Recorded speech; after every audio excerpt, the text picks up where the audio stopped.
Welcome back to the Biz Apps Classroom. On this episode, we are talking role-based training, where it works well, what roles tend to benefit, and how the concept has evolved in the Microsoft Dynamics and Power Platform ecosystem. I'm Jason Gumpert, editor at msdynamicsworld.com, and I'm joined, as usual, by my co-host, Microsoft MVP and Microsoft Certified Trainer, Julie Yack of 365.training. Training for certifications in the Biz Apps space has come a long way, Julie explains, and the move to role-based has helped shift the focus of learners away from memorizing facts and toward developing skills.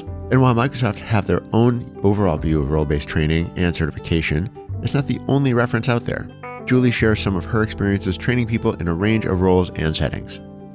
Hey, Julie. Hey, Jason.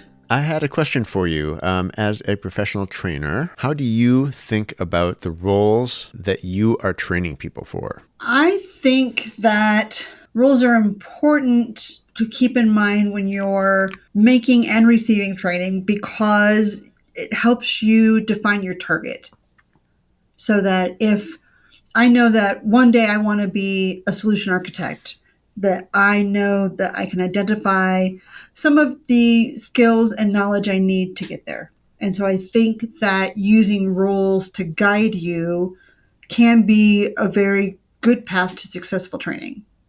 All right. So it's sort of part of the context that can define if you're doing the right kinds of training and if it's going to move you in the direction that you need to go, want to go, expect to go. Exactly. And that though not everything always fits in a nice, neat package, there are some, understanding about what might a functional consultant need to know, what might a developer need to know, and that can certainly help you define your goals in training. Yeah, there's a lot of variables here. I guess we'll dive into several of them, right? It's roles that maybe your organization defines for its workers. There's roles that are kind of more broadly accepted in the industry. There's roles that Microsoft identifies. Are there any other ways that you look at sort of role-based training? I think you've got that fairly well covered. That you're going to talk to recruiters who might say, I have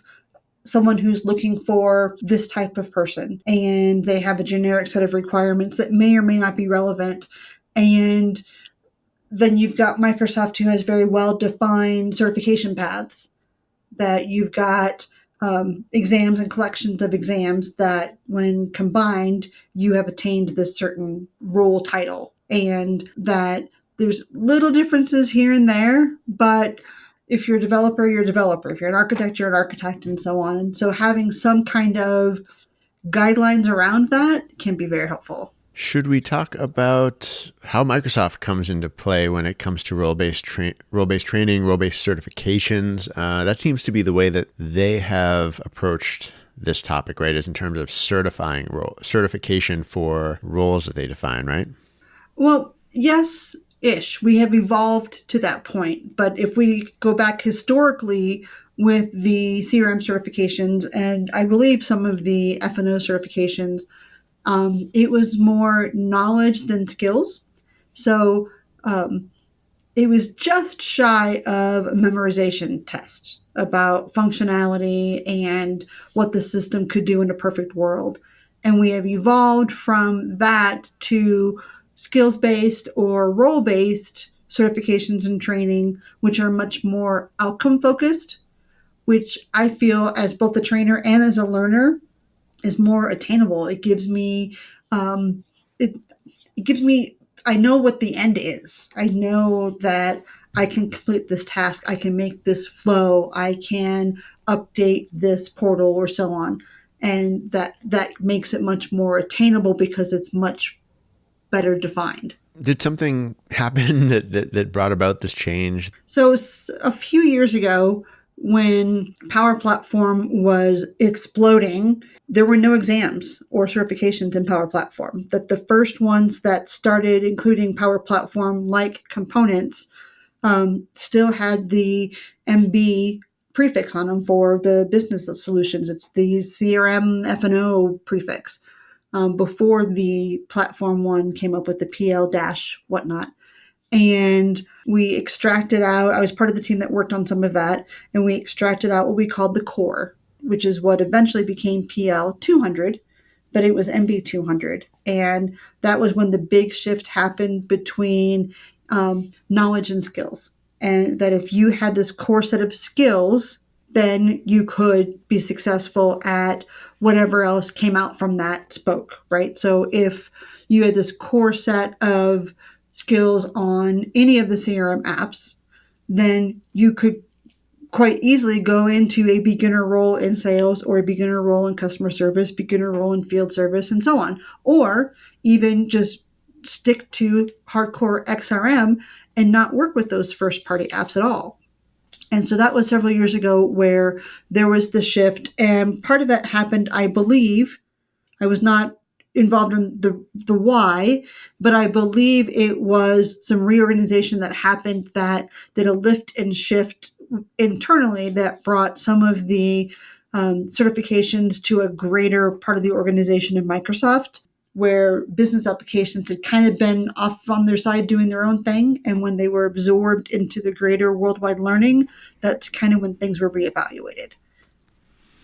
Okay, so there was perhaps some degree of like advocacy from trainers, from people like you and others who Microsoft looked to when it came to actually developing materials. And then there was this reorganization as well that could have changed the direction to align more with broader goals or goals from that were sort of originating in other parts of Microsoft. And that sort of then became more of the approach that the company expected from the business applications group when it wasn't its own silo anymore. And yes, and part of that is gut feel, part of that is hearsay. Maybe it's folklore, who knows? But when business applications were aligned with more of the greater Microsoft, that's when some things changed. Yeah. And which is an interesting way to sort of look at things, because as business applications sort of grew and I think it became, leadership personnel did change, right? And then it also became I think the company, I can't obviously say for sure, but I think the company started to look at maybe the revenue levels or the direction, certainly the Power Platform played a part, that it really couldn't stay disconnected in the way that it had largely been sort of its own fiefdom or its own world.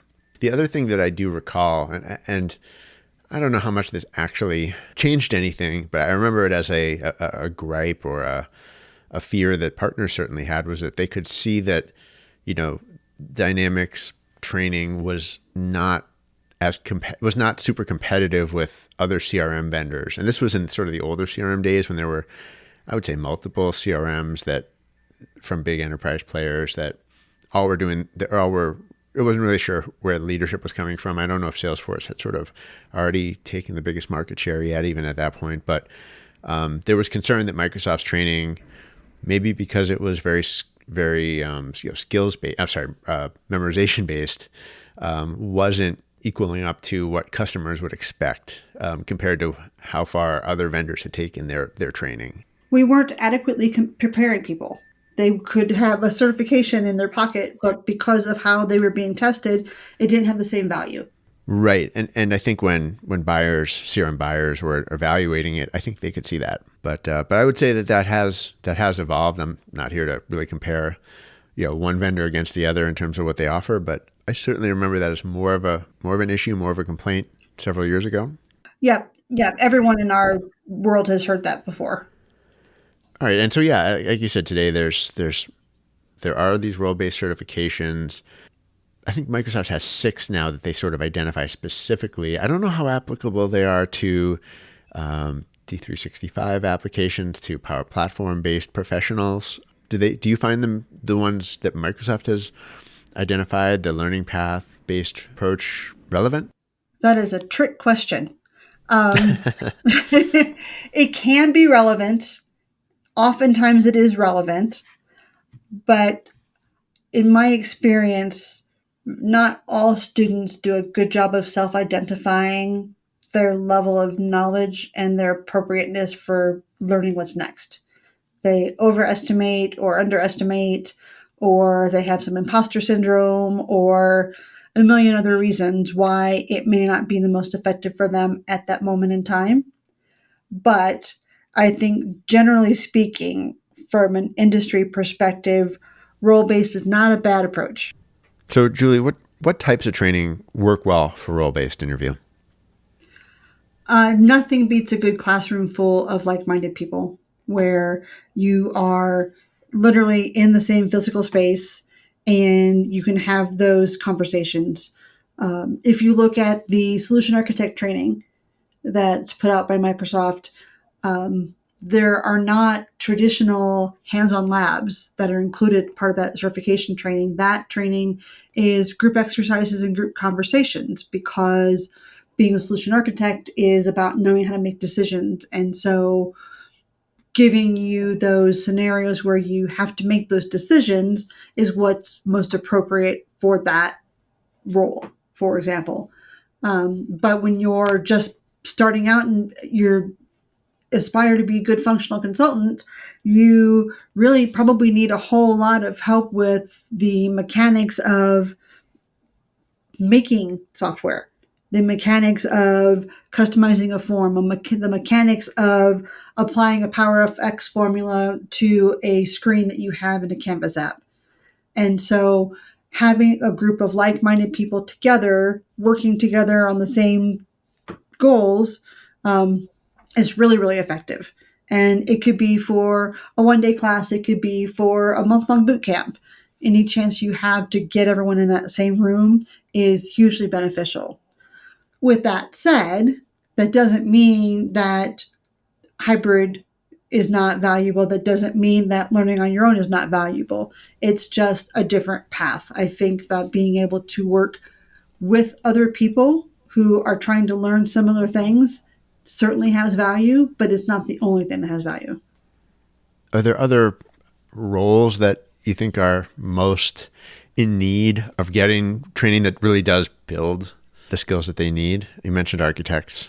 Are there others that really could use it? Well, architect's a tough one because everyone wants to be an architect, but in order to be an architect, first you need experience not being an architect.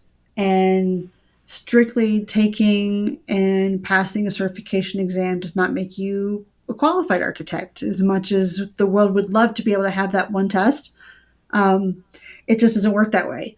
The architect needs experience in making decisions in order to be qualified to make decisions, if that makes any sense. Yeah, it's a bit of a, not a catch-22, but yeah, it's a tricky sort of path that you have to work into. It's not straightforward.